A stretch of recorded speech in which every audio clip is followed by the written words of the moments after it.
Hey guys, sorry about that. Looks like the connection got disconnected, but I wanted to just start over. I really feel like the message that was needed to be given needed to make sure that was out there.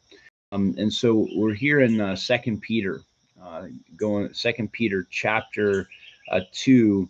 I'll start in verse 9, and it says, "Then the Lord knows how to deliver the godly out of temptation, and to reserve the unjust under punishment for the day of judgment, and especially those who walk according to the flesh, in the lust of uncleanness, and despise authority. They are presumptuous, self willed, not afraid to speak evil of dignitaries, whereas angels who are greater in power and might do not bring reviling accusation against them before the Lord." As I share that with you, this comes right off the heels of Peter communicating about false teachers, those who are coming in with deceiving doctrines. And really, the reason why they're doing it is because, well, they have their own special way of life. They have their own lusts that they are, lusts of the flesh that they're trying to satisfy. It's going to be some form of uncleanness, whatever that looks like, whether it might be sexual uncleanness, maybe it's just a personal pride issue, all kinds of reasons why men step into that category. But they also despise authority, right? Authority is something that would tell them whether or not they should or shouldn't do something. We find this all the time in the church as people may want to have a place and position, and then the moment that authority says, you know what, not right now, they kind of go sideways, and that's really an unfortunate scenario. But this is right. We've got to make sure that even our kids have that sense of authority in their life. It says they're presumptuous, self-willed, not afraid of speaking evil of dignitaries. Where dignitary is probably more heavenly beings as a whole, and that even the angels wouldn't dare do something like that.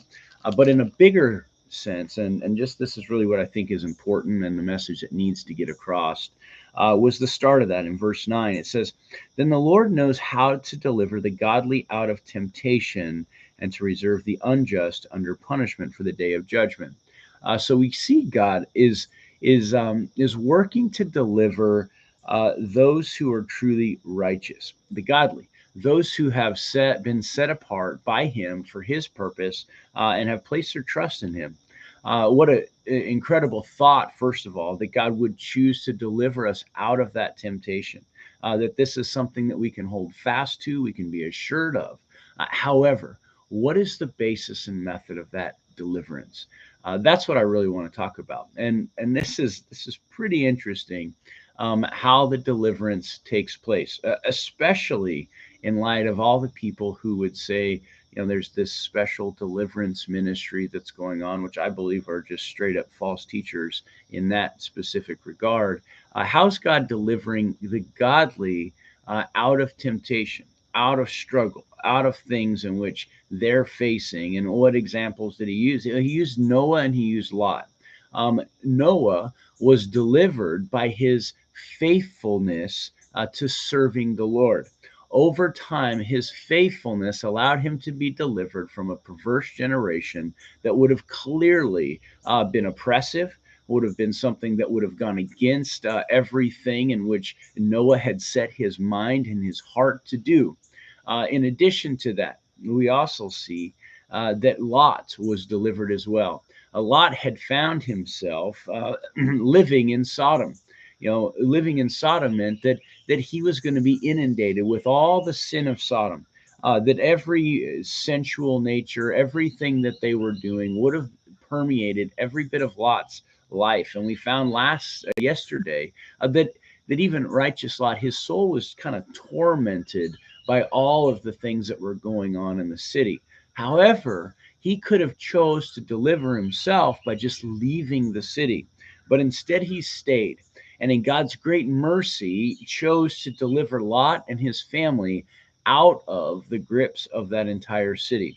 But at what cost? What cost was it to Lot for him to enjoy the deliverance of God? Well, in Lot's case, it was pretty intense. For Noah, it was his faith which delivered him out of that place. But for Lot, it wasn't his faith. For Lot, it was, well, it was the fact that, God chose to deliver him, but he lost a lot. Absolutely. He lost his home.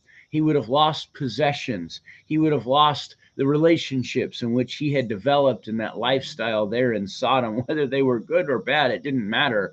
He lost all of those as destruction came to his world in which he had begun to live in. God's love so loved Lot that he would choose to destroy everything around him in order to bring a sense of deliverance from the temptation in which he was in.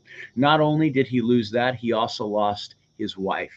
His wife would turn back looking to that city and it was gone. So a family ultimately ended up being broken as a result of Lot's lack of leadership and continuous faith in the Lord. So I'll tell you this, I want the Lord to be able to deliver me from temptation, but I would prefer the path of Noah, faithfully serving the Lord until the day in which something may be taken away, like the ark in which he put his faith in, out of the temptation and the perversion that was going on in the day, rather than Lot. For him to have lost all these things is such a shame. In God's infinite love and mercy and grace, he knew that the only way to get Lot out of there was absolutely to destroy that which he had built his life in. That's the sad reality that we all face. And that was the message that I think really needed to get across today, is that we should, if we're dealing with temptation, we need to deal with it now, well before God may bring about and allow a sense of just destruction in our life because of whatever that is that may be revealed. I love you guys. God bless you. Be encouraged and strengthened in the Lord, and hear the message of Lot today. Yeah. We'll see you guys tomorrow.